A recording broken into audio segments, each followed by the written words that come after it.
Okay, so I think the biggest question on everyone's mind right now after reading this chapter towards the end or whatever is not necessarily anything to do with the actual chapter, because let's be real here, this chapter was just like fairy tales back together, hip hip hooray, reunion, blah blah blah. And I mean, I wasn't expecting too much, because at the end of the day, last week's chapter was just out of this world amazing, 10 out of 10, just one of my favorite chapters I've ever reviewed of fairy tale. So I had low expectations coming into this chapter, and for the most part, again, it was just subpar average or whatever. But the spoiler title for next week's chapter, the Seventh Guild Master. Now, hopefully, Hiro Mashima does not pull one over again and say, yeah, it's Makara, because at the end of the day, that's going to be so corny and lame, and I'm going to be like, are you fucking kidding me, or whatever, because at the end of the day, with the time skip, I was expecting some change, and let's be real here, what did we really get as far as, like, character designs? Gray's cool character design, like that Aizen Sasuke shit, out the window. Natsu's hair out the window, whatever. So we didn't really get much change. In the Avatar arc, in the end of the day, all the showcase was like people got stronger, but for the most part, it was, not useful, whatever. So at the very least, hopefully, this new guild master will be the biggest change we got from the actual time skip. So I'm thinking to myself, okay, well, who would be fit to do it? First, we have Loxus. At the end of the day, I think that's who Makarov would have want to be the next headmaster, and I'll get more into the actual events of this chapter or whatever, but like, we have Loxus. He's a good candidate for the most part. I wouldn't mind. I think he's ready. He's changed. He's not the same asshole he was when he was like trying to kick everyone's ass because they were weak in Fairy Tail or whatever. So we have him. But to be honest with you, I think the best one for the Guildmaster role would be Urza.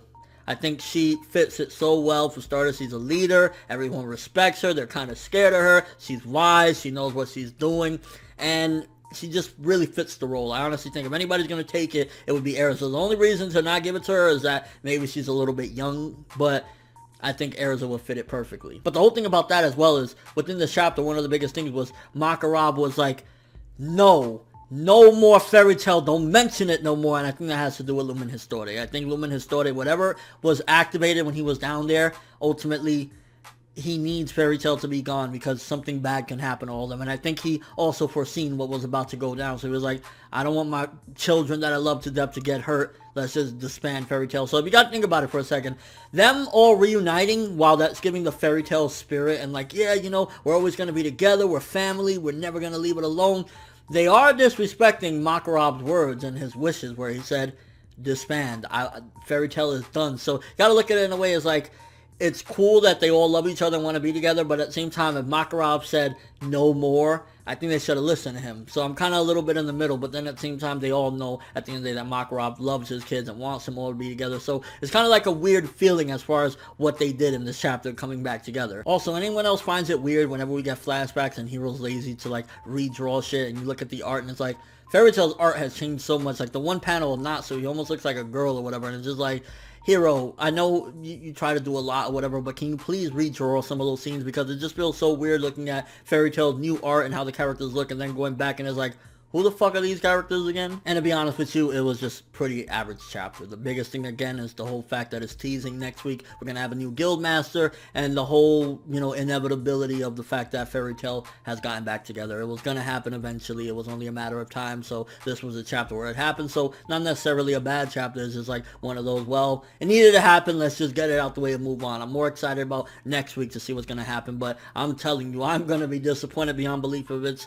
Makarov again, which, where is Makarov? That's one of the biggest questions as well. Like, what the fuck is he up to at the moment? If he disbanded Fairy Tail, he had a very good reason for it, and I'm sure he was making preparations as well. But at the same time, him disbanding Fairy Tail, I think a big part of it is as well, he was so scared of letting Lumen Histore out that he was like, we just gotta quit already. So that's probably another reason. Maybe he's just disappointed and ashamed of it as well. Even though, like, we've seen in the past, Makarov was willing to put his life down, for the children or whatever. So gotta make you wonder exactly what's going through his head right now. So maybe like a 5 to a 6 for this chapter. Again, it was average to fine. More so like probably a 5.5 or whatever. It was like, it needed to happen, but ultimately nothing really big in the progression side other than Fairy Tail's back together. Hoorah! Let me know what you thought of this chapter, and of course the biggest question, who should be the next guild master? People are saying Natsu, since Sting has the title. Natsu doesn't have the wisdom and the leadership skills, I think, that are needed. I mean, he has grown, but I still don't see, like, him being the headmaster. I think if anything, it should be Erza or Loxus. Those are the two main candidates. Anyone else would just be weird. Or, of course, Mita as well. There's Mita, or not Levy. Levy's not strong enough or whatever. So, maybe Mita, if I had to put 3 candidates or whatever, it'd be them. But let me know who you guys think should be the next Guildmaster and your overall thoughts of the chapter. That's all I have for this review. Thanks for watching. Hope you enjoyed. If you liked anything I had to say or enjoyed the video, drop me a like. I'd greatly appreciate it. And if you haven't subscribed, if you can do so as well, that'd be amazing. I'm ForneverWorld, and as always, people, have an awesome day.